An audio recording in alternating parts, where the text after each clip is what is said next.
তুমি কিতাব দিতে পারতেছ না আমারে? আবার বিয়া ঠিক করছুন।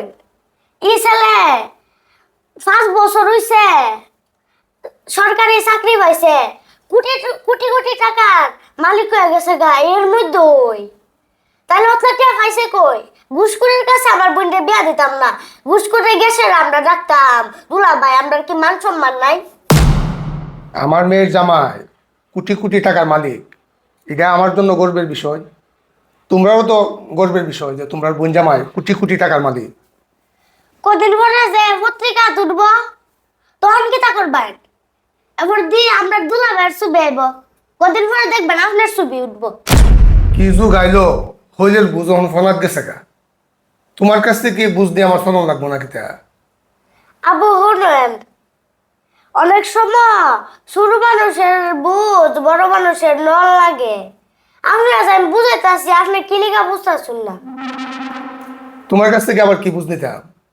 আমি তো বুঝে শুনে চাই ওই এই ছেলের সাথে তোমার বোনের বিয়া ঠিক করছি।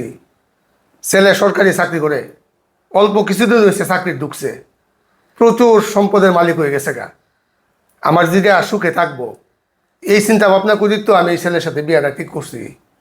তুমি এখন তোমার মার সাথে তাল মিলাইয়া যে ছেলের কথা তোমরা কইতেছ, এই ছেলে ব্যবসা করে, শিক্ষিত ছেলে ঠিক আছে, কোন সময় ব্যবসার মধ্যে লস চাইলিব, আমার যেটা কষ্টের মধ্যে থাকবো, তুমিও তোমার মার সাথে তাল মিলাইছো। আয় রে, আমার বাপটারে আর বুঝাইতে পারলাম না। তুমি কিতা বুঝাইতে পারতেছো না আমারে? আবার বিয়া ঠিক করছুন।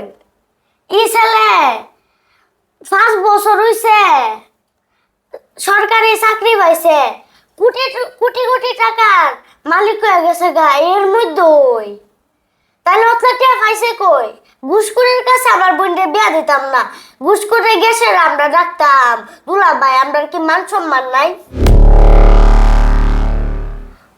আমরা সারা জীবন কইছুন সৎভাবে চলবার লাইগা। আজকে আপনার মেয়েরে ঘুষখোরের কাছে বিয়া দিলাইতাছুন। আমি তো আব্বা আপনার বাপ সবটা বুঝতাছি না। আরে বাবা, সবই ঠিক আছে, অহংকার যে যুগ, টাকা পয়সা ছাড়া তো কুস্তা চলে না। আমি তো তোমার বোনটা সুখে থাকবো এই চিন্তা করতেছি। আমার মেয়ের জামাই কোটি কোটি টাকার মালিক, এটা আমার জন্য গর্বের বিষয়। তোমরাও তো গর্বের বিষয় যে তোমরা বোন জামাই কোটি কোটি টাকার মালিক। কদিন পরে যে পত্রিকা তুলব তখন কি তা করবেন?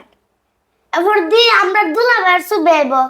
কদিন পরে দেখবেন আপনার ছবি উঠবো। পত্রিকা উঠব ঘুষখোরের শ্বশুর, ঘুষখোরের শাশুড়ি। আপনি কি তা করবেন? আপনি কি বুঝতেছেন না?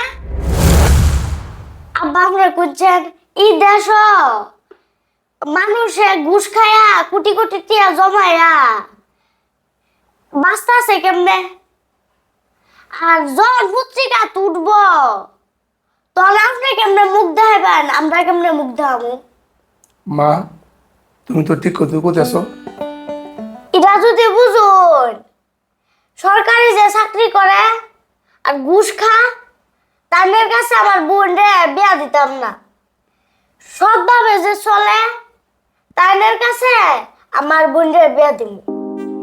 সরকারি চাকরি করে আর ঘুষ খা, ই জামাইর থেকে সৎভাবে যে ব্যবসা করে তাই নেই বালা, তাদের কাছে আমার বোন রে বিয়া দিব।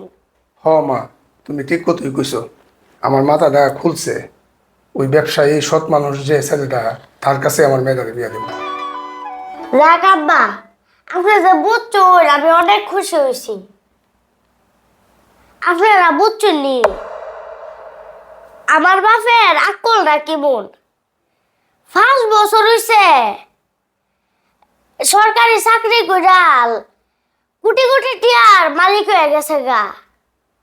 ই ছেলের কাছে আমার আমার বোন রে বলে আমার আব্বা বিয়া দিব। অতলা টিয়ার মালিক হইছে ঘুষ ছাড়া। আপনারা কোনছেন আমি ঠিক কইছি নি? ঘুষখোর জামাই টিকা সৎভাবে যে ব্যবসা করে ই জামাই বালা। আজকে আমার ভিডিওর মূল কথা হইল, এই সমাজে যারা ঘুষ খা হ্যাঁ রে আমরা ঘৃণা জানাই।